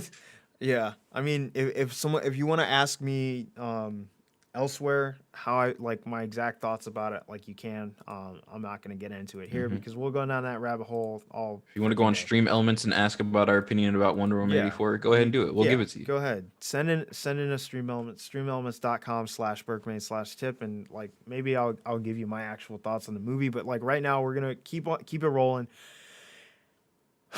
and we're gonna start rolling into some of the heavier topics of the week. This one in particular, I think it was for the best in the long run, but I still don't like that it came down to this, and that's Ray Fisher was officially removed from the Flash cast this week. That's after the rumors or the one article that came out from the Wrap that said that he had stepped down, which he had not stepped down. He was removed. I think this kind of shows the fact that things have not changed as much as we would like to think that they have changed. And I think that in the long run, it's best that Ray Fisher departed the project for him, not for us overall. I think it was best for him because I think he deserves to move on. And he deserves to be in a movie that doesn't have Zack Snyder on it as a producer. Yeah, that's what Ray Fisher deserves. Well, it's not even. I'm not even gonna say that because none of the problems were with Zack Snyder. So no, I'm just saying because I think it would be good for him to get out of this whole DCEU shenanigans in general. Well, because every movie that he has is DC. I think that the reason it's best is because now he can move on to projects that just don't have anything to do with this. You Right. know, he doesn't have to continually wonder about like the DCEU and like that kind of shit. Like he can start moving forward and moving on to projects that he's interested in and things that he wants to do with people that he wants to work with. Because the big sticking point in this entire thing is Walter Hamada still being retained at Warner Brothers. And whether you agree with that or disagree with that, you know, I'm not really gonna hop on anybody that does. I will say for myself, I think that it's incredibly troublesome for me that he's still working for Warner Brothers with Agreed. you know I believe Ray Fisher. So we're just gonna leave it at that. And if everything that he has said is true and factual, which I got a pretty good feeling that it is, just dealing with the situations that I've dealt with in my limited experience in the entertainment industry, I believe it. That person should not be working in any leadership capacity. Like if you try to cover up things, like that's your job is not to cover for people. Your job is to protect people. Right. And once you start covering for one person at the expense of another, you're no longer doing the job that you were hired to do. Yeah. And we talked about it a little bit last week. We weren't aware of all of the details that were on these abuse claims. But with Ray Fisher's recent tweet, we got way more insight than we had before, where we got a lot of details that regarded racism to Ray Fisher, along with other cast and crew members from Jeff Johns, Joss Whedon, a lot of abuse claims, a lot of just misconduct in general from both of those men in general. And our situation that we stand in right now is we have those two gentlemen who are in a position of power and authority, unfortunately, that are abusing it. And the only way that they could be reprimanded is for a person like Ray Fisher, who also doesn't have as much authority or power as those two gentlemen had, but has enough where he can do something and make a stand against these. And he did what I believe was the right thing to do. He went to Walter Hamada and he said, "Hey, this is the situation that we have. These guys are complete fucking clowns. We don't need to be working with them. I will not work under these conditions moving forward. Like, I just want you to know this because I want to keep working within this DC universe. I like playing Cyborg. He likes playing Cyborg. I can genuinely feel it in the way that he talks about this. He loves the character, he loves the role, and he wanted to keep moving forward with this. Unfortunately, we have someone like Walter Hamada who said, well, Jeff Johns is my boy, so I'm just not going to give you the help that you need. Like, and in the tweet made jokes about, oh, I don't want to get canceled on Twitter about this. But, well, if you know that that's the situation that you're in, then we're in trouble already, because people who have as much power as Walter Hamada do, continuing to enable activities and behavior that Jeff Johns and Joss Whedon and more people in Hollywood have shown, and that we're more aware of now because of social media, and people can be more vocal about it and not feel as afraid as they used to back whenever you didn't know about any of these things. It's really just dangerous, the fact that we have people in these positions. And the only reason why I'm even more scared about this is, to me, Walter Hamada needs to be removed today. Like, if it were me, Walter Hamada needs to be removed today. He should have been removed yesterday, and the week before that, and the week before that, but he needs to be removed immediately. And the fact that he hasn't been yet just shows the power. The people who are in positions of power at Warner Brothers are like-minded with Walter Hamada. And that's what scares me most, is the fact that we have enough people in power who will continue to keep enabling situations like this. And I'm worried for Ray Fisher. I hope the dude can get a fucking role moving on in his future. And it's not like a Brendan Fraser situation where it's like he's speaking out against sexual abuse that, that was Brendan Fraser's situation and is just now getting roles in A24 films like 20 years later.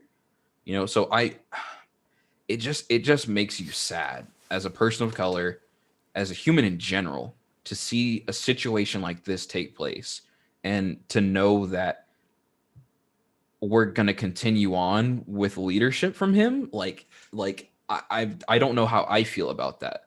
I don't know how I feel about going to go for me personally, and I'm not saying this should be everyone. I don't know how I personally feel about going to go support a movie like The Flash financially now. I Because mean, I have my issues with the Flash anyway. yeah, I have Like, I have other issues aside but from just but this. this but it shows so much that they're willing to jeopardize the reputation and the integrity of the company to protect Right.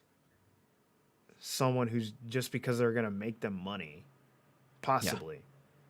Like you've tarnished the entire respectability of the brand by protecting someone that could have possibly been abusing people on set. Like Yeah. like I get it, like sticking up for your homie and like all that.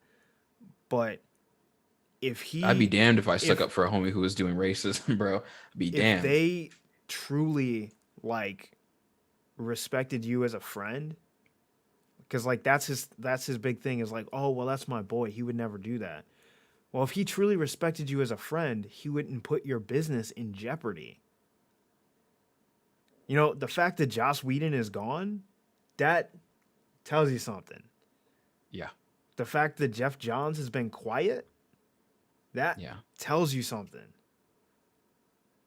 Like the fact that Ray Fisher, whose only acting credits like in feature films are this movie, like he ain't gonna torpedo his career like that. Yeah. I Unless believe his unless acting this credits are specifically the Zack Snyder cut Justice League, and Batman versus Superman. Yeah. And it's like if he's not gonna do that to himself unless he's speaking the truth. Yeah.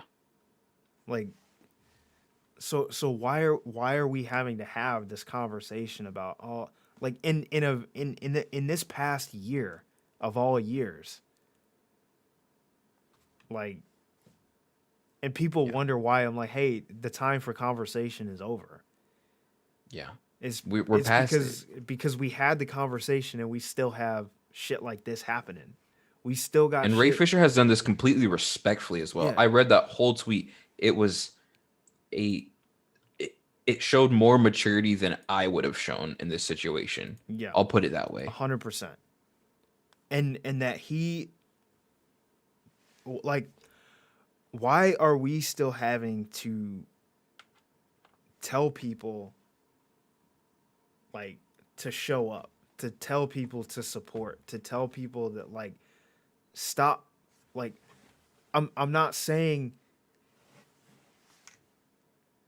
like, say we can never work with Joss Whedon again, or that we can never work with. That's not what I'm saying. What I'm saying we're not saying don't go see The Flash or don't go watch movies that you want to go watch. I'm not saying cancel anybody. What I'm saying is understand the way a negative impact impacts your business, and if you understand that, you'll understand why people are being removed from projects. It's not cancel culture. I'm not saying ruin their lives. What I'm saying is maybe this project should move forward without you because you have now become a hindrance to the project. It's a business decision. It's got nothing to do with the social aspects. Yes, the social aspects are important as well, but like looking at it purely from a business standpoint, why would you keep someone that's been accused of abuse on a project? Yeah. It makes no Like, sense. it doesn't make sense. But let me ask this, and this isn't, I don't know the answer. Is Jeff Johns still producing on all these future DC films? Is he still producing on like the Batman, I Black th- Adam, I think currently yes. and that's the issue. Like, Yeah. I think currently he still is. He has not stepped away from anything yet.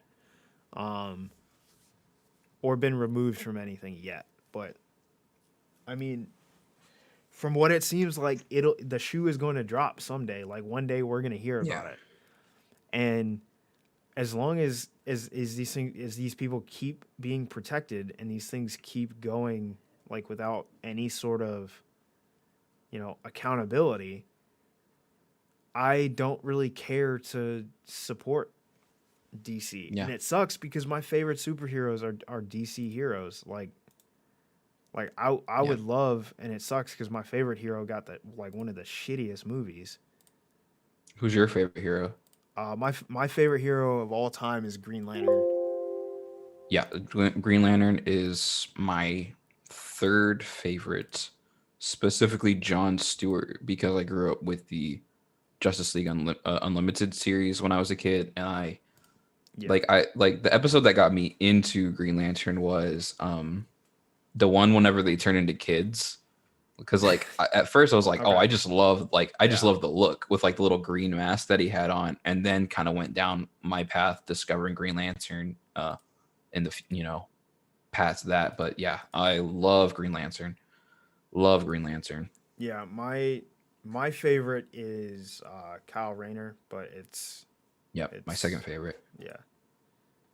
But I I'm more of a comics fan of Green yeah, Lantern than like yeah, because it's always spoken to me that his powers are only limited by his will to make whatever he wants to happen. his will and your imagination. Like You could do the whatever you wanted. yeah, it's like his ring can literally do anything. It's all about Yeah, how bad he wants it and his ability to think it out. It's like that I think yeah. is an amazing superpower. Um and then I and really wanted. What's that? go ahead. I was gonna say, and that's why he's my favorite. It's just like because I identify with that. Yeah, just to have a little fun since we had to get real deep there for a sec. I really wanted to pitch like a Lethal Weapon esque Green Lantern movie where it's like we've got John Stewart and I was fine with either Hal Jordan or Kyle Rayner, and it's like the buddy cop movie where it's like Yeah, I wanted it to be where like John Stewart is the OG Green Lantern and he's got to teach the new like young buck kid like the ways of the Green Lantern, and they're going on like crazy journeys throughout see, space together like Lethal Weapon. I would have loved that, but maybe like Sinestro and Hal Jordan. Yeah, that'd be sick too. I'd love that. And eventually you get like the turn. Yeah, Yeah, that'd be and really you cool. like Instead of like a post-credit scene where he's like, a yellow ring, yeah, like I would have loved it if it was like, the first is you find out about like some shadowy organization in the universe, and then you get like the post credit scene is like Hal getting the evidence that Sinestro's a dirty cop, basically. Yeah, that'd be Like sick. something like that. Like I don't know, but I think that would be. We can go down a green rabbit hole on how they could have made that movie Oh yeah. better. Like, Oh yeah. like I could talk about that all day. But real quick, I'm gonna because it's kind of on topic. Hitman Hudson in the Stream Elements, the best active DC comic, and why is it Bendis's Legion of Superheroes? I have not checked that out. Um, I'll I just say that have straight up. not read um anything like like I don't want to say mainstream, but from either DC or Marvel in probably Yeah. a year. I think the only mainstream series that I've been reading is the Scott Snyder Batman, and that's it. I haven't I read mean, like anything else. I read comics. It's just Right. I haven't read anything from DC or Marvel in a Yeah, while. I will but go ahead and go on my Amazon account though and type that in. Really appreciate yeah, the stream I elements though, will. Hitman Hudson. Yeah, I will 100% give it a read after I finish the two other things that I'm currently reading. But Yeah, I've got a book over there on my bed on my side stand, and I'm currently rereading the last couple volumes of Hunter x Hunter. So I'm like, let me finish those yeah, up real quick, and then I'll get back into it. I've got about 2 chapters left in the Ruins of Gorland that I have to finish reading, and then I'm also reading Light of the Jedi. Yeah, because And I'm about to start reading your favorite book, so I'm getting ready for that one. What's it called which again? oh, The Name of the Uh, Wind. the name of yes, Yeah, that's the one that I'm that's about to start reading. I love that book, and I'll let you know what I think about it. it's it's my favorite book only because it starts the series. Mm. I think the sequel is actually is better than the first one, All but right. The Name of the Wind is still my favorite book because it creates the world. Yeah, you and Geo have both kind of hyped it up for me now, so I'm really looking forward to reading this, man. The Wise Man's Fear is better, but The Name of the Wind is my favorite book just because the world that it builds, and it's like Nice, it's such top tier fantasy. Like nice. it is Tolkien level world building, but without all of the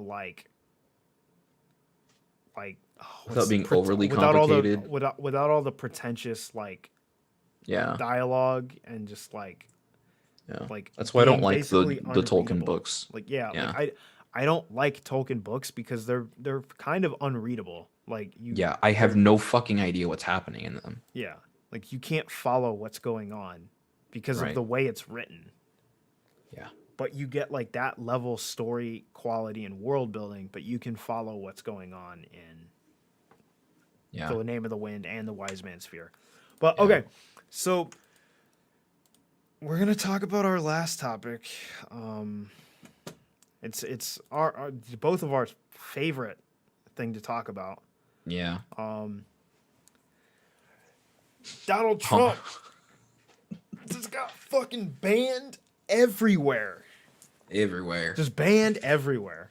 You want me to read the list off? Yeah, just read the list. Because I typed the list of like Yeah, just read me this is the list of where Donald Trump loses social media platforms on Facebook, Twitter, Google, Spotify, Snapchat, Instagram, Shopify, Reddit, Twitch, YouTube, the very platform we're on right now, TikTok, Damn, he can't and watch Pinterest. us. He can't watch. Hey, bro, he can't watch us. He can't watch. Home Alone 2 star Donald Trump cannot watch us on YouTube, and he cannot listen to anything on Spotify. Home Alone 2 star Donald Trump, I'm gonna need you to get a burner account, like and subscribe to right now, so that you could get up to date notifications about Desert Men Live. I'm gonna need you to do that right now, fam. Right now. I'm gonna need you right now. Right now. Dude, To coincide with this, also Home Alone 2 star Donald Trump is the first Home Alone 2 star to get impeached twice. So look, good lord, when you lose, you lose. He's just losing it all, man. Just losing fucking you down everything. bad. Down bad. Like, goddamn, son. Pack it Yeah, up. Go home. The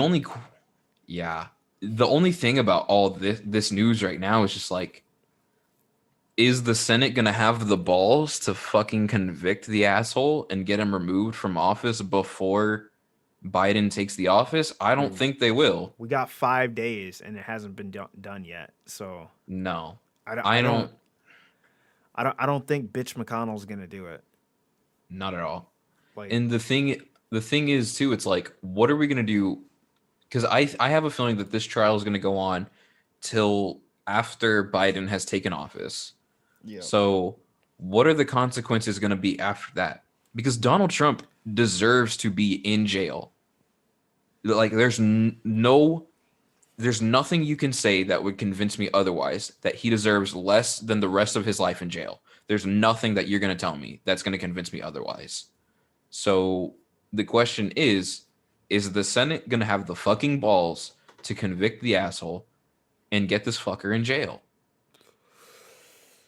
I don't know, man. Because I've said it before. If he was anyone other than a white Jesus loving man, He he doesn't would be even in love jail. Jesus. He doesn't, but he says he does, but the fucker doesn't. Like, he would be in jail. Yeah. There's Oh, no 100%. doubt in my 100, mind that he would be in 100%. jail right now, if not dead. Yeah.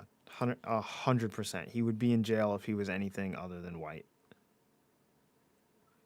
So I don't know. On top of all of this, we've also got more Trump terrorists that are marching across all the capitals across the country.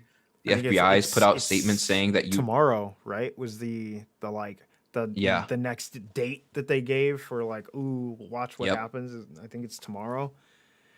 yeah. Um, So and if you're in I'm any one of the 50 states near a capital, like, please watch your back. Be yeah, cautious about the people that you're around. just stay at home. Just stay at home, folks. Just Stay stay at home. home.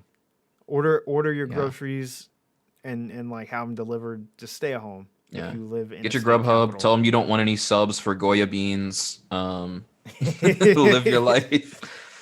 um, Like, stay cautious. Let them natural selection, baby. I mean, so that I wonder, do you think they're gonna do the inauguration live?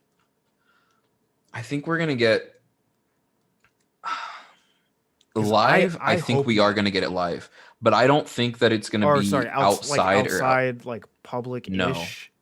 Okay. I don't. I think this is gonna be like Biden's gonna already be in the White House. I think they're gonna do some type of like it's in the Oval Office. Yeah. Like, this is your new president. Trump's not gonna fucking be there. I don't think anyone from Trump's cabinet's gonna be there at all. I don't think they want I mean, anything to do with pretty much Biden. all of Trump's cabinets resigned at this point. Oh yeah, they're basically non-existent. Trump's cabinet is like his daughter, like a dog, bitch McConnell. Who fucking cares? Like, Yeah. His it's just his cabinet was heavy on the let me get off the fucking Titanic first. Like, yeah. It's all the people that are coming out and doing interviews now saying, "Oh, yeah, I knew Trump was a bad guy," and it's like just trying to save their own asses so that way they can yeah. get jobs in the future. I knew No one's it was fucking bad. buying it. Then why did you Why'd you stay? Why'd why you do you hate stay? why do you hate us so much? Yeah. Like, It's this truly is like one of the worst time periods ever. Like the past 4 years have been complete hell for anyone who's a person of color or is any type of marginalized group. This has been an insane 4 years. And last week or 2 weeks ago, honestly, like, I don't remember what date it was. It was the 6th, right? So I guess yeah. it's been a couple 6. days. Been about 9 days. Yep. It's everything that we warned you guys was going to happen. Yeah. And now you've seen the We consequences. told y'all And the worst it was part is, coming. the system is so fucked where people aren't even paying for the consequences the way that they should. Like, Yep. People walked out of the Capitol building after stealing Free. mail, stealing shoes, rubbing shit on Murdering. walls. Like, what? murdering people. And I saw today the plan was like a lot of these people went in there with plans to assassinate a lot of the senators and the congressmen that were And then there. on top of that, we've got stupid fucking right-wing fucking representatives tweeting out the secure location of the Speaker of the House while people are actively looking for her to assassinate her. And did you see the video that she posted as well, where she was Yeah. like, "Oh, the libs aren't gonna stop me," and like Yeah. post a fucking video of her with a gun on her way to her job. Why is this woman still in office? Oh my god. If you don't understand, like, you can be a Republican and have and think whatever the fuck you want about liberal people. I consider myself more democratic. That's just who I am. There's nothing wrong with Republicans or Democrats who are level-headed, good human beings. But advocating and standing by people like this. It's just unacceptable. Yeah. It's unacceptable. Inciting violence simply because you didn't get your way. It goes against everything that we Like- stand for Like in this country. To quote,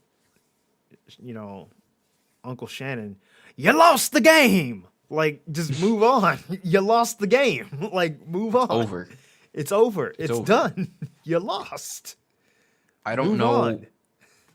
I don't know what I can add onto it other than just pure raw in the moment anger and frustration and sadness for how I feel about the state of our country right now. Yeah, like the fact that we wake up every day and are just like, we're still here Yep.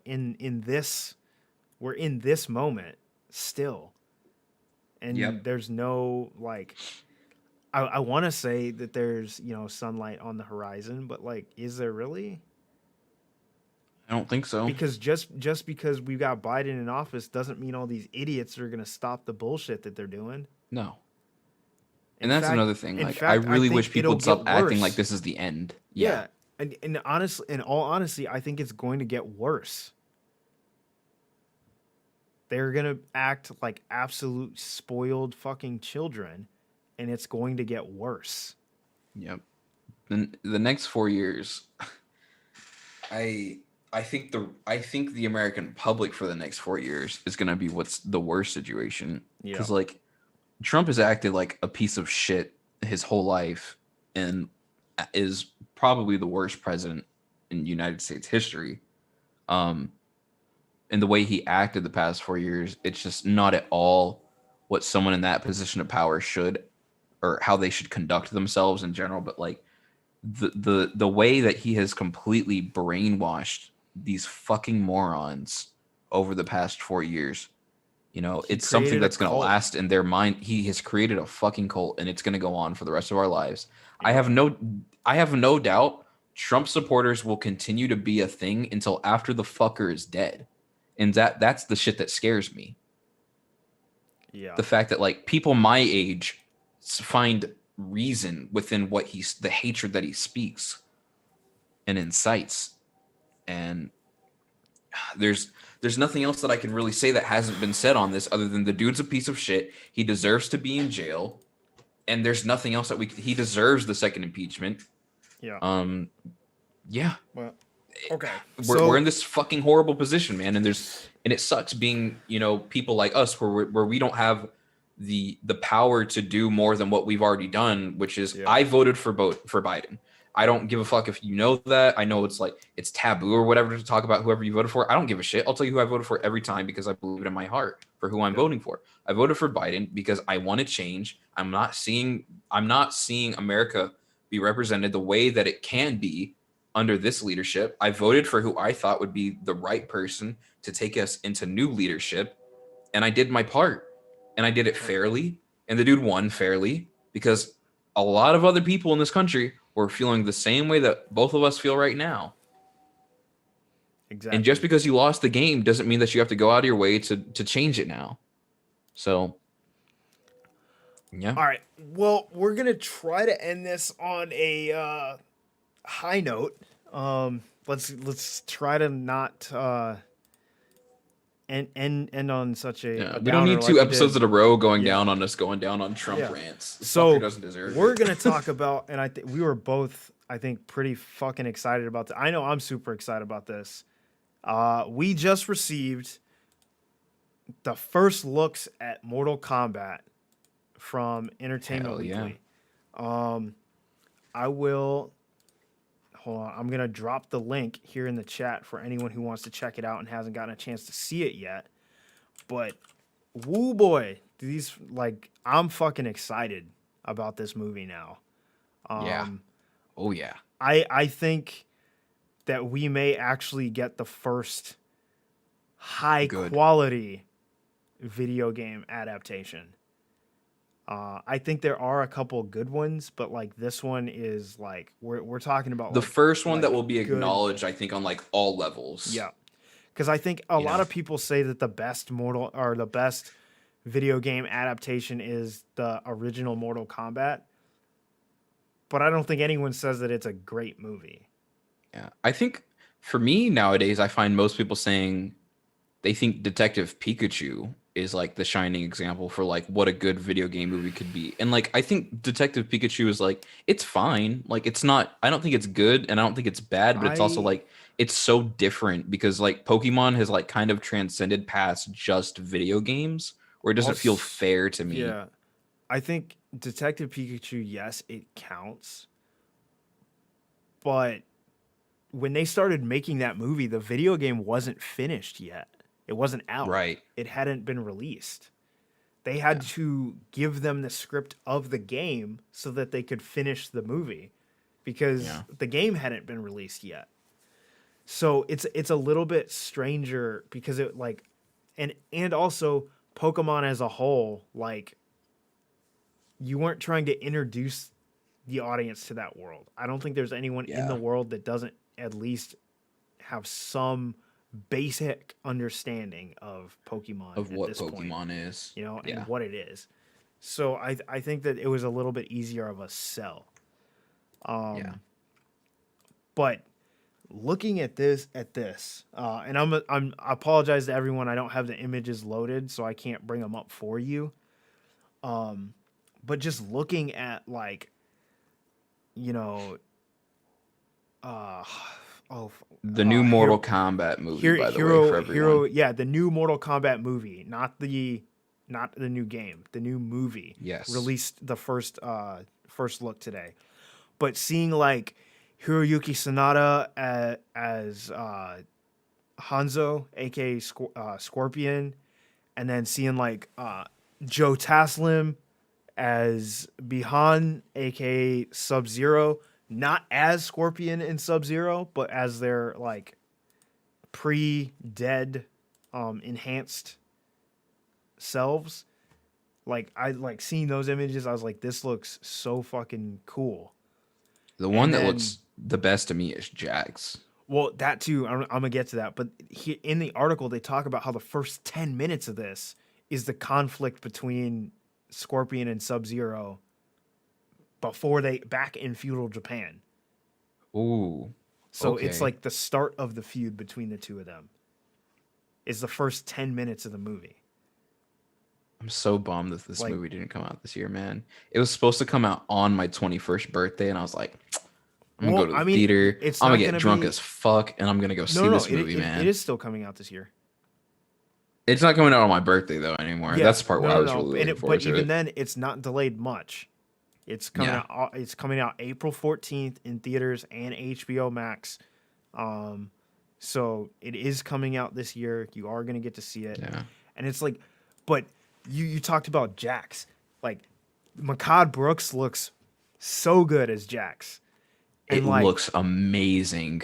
and And I'm glad like, it's not some weird CGI effect. It looks like actual practical effects that they yeah, added to his it arms. looks so good. And then you've got like Ludi Lin as Liu Kang, and Yeah. then oh, what is his name? Oh, Let's see. why cannot remember his name?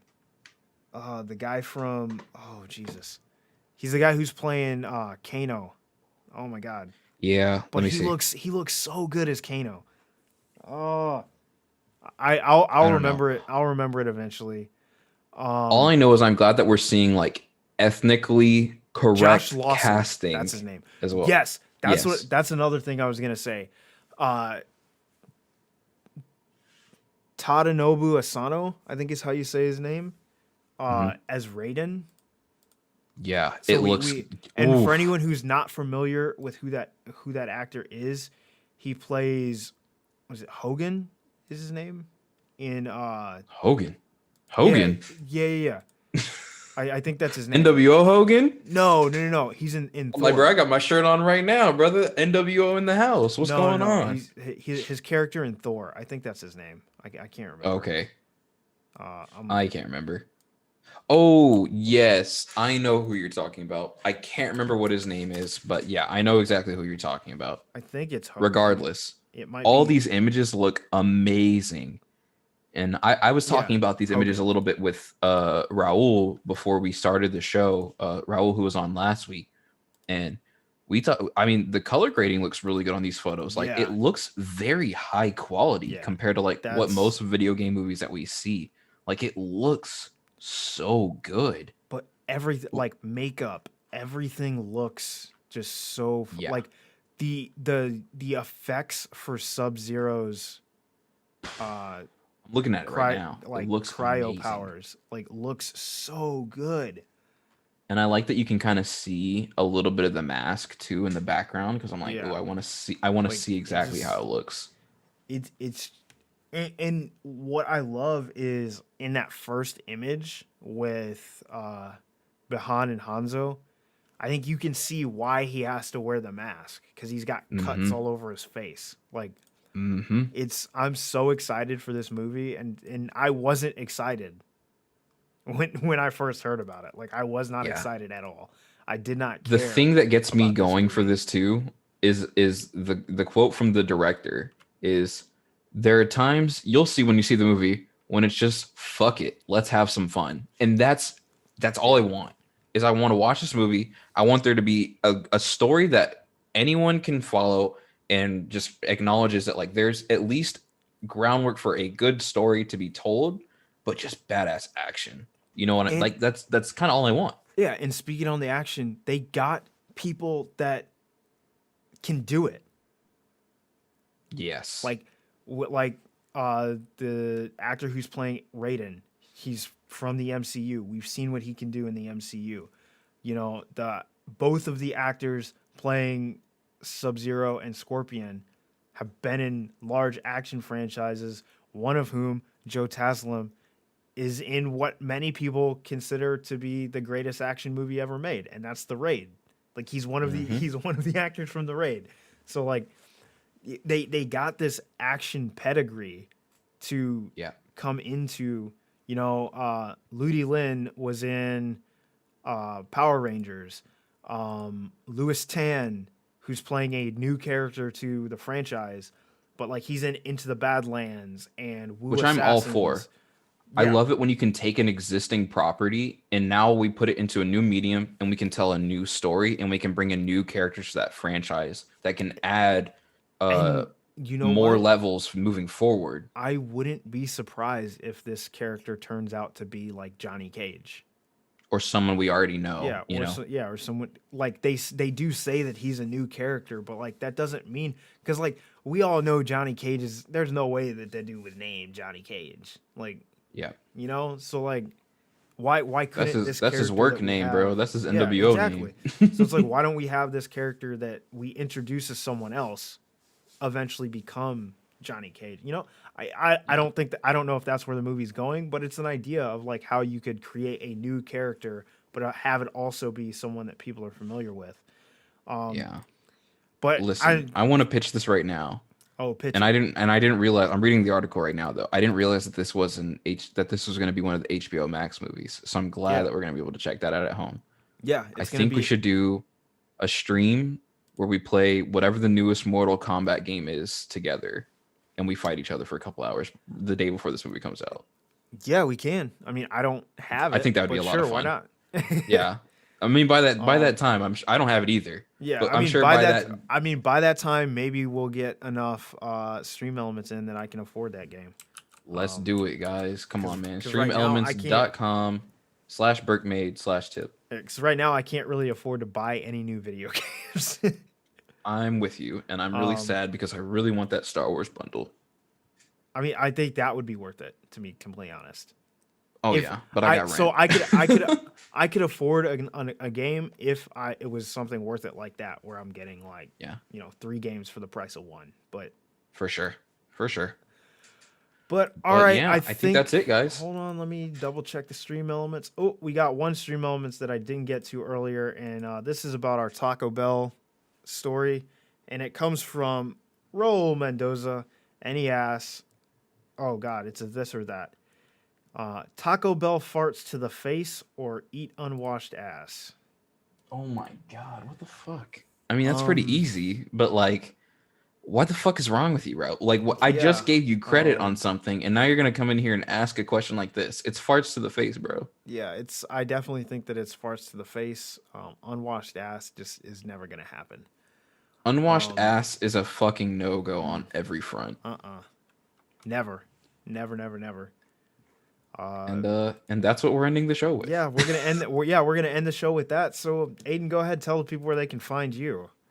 Y'all can find me anywhere and everywhere at Aiden Kossick, AIDEN KOSSICK. And you can find me everywhere at Burke Made. That's Twitter, Instagram, YouTube, Patreon, anywhere you want to find me.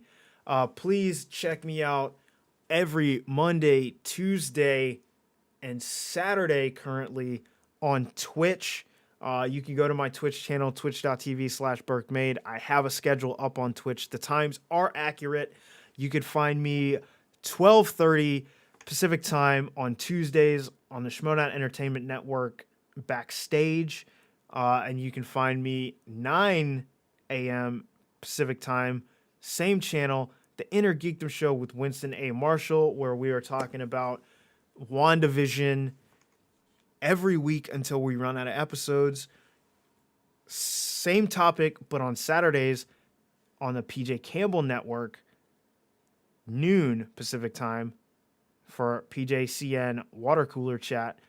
And in 2 weeks, January 26th, PJ Campbell Network, my new show with my co-host Max Haddad, Book Nook.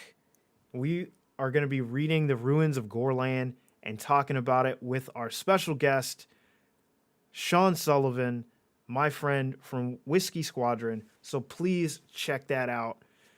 And thank you all for rocking with us today. And just, take a second out of your day to put some dessert in your mouth.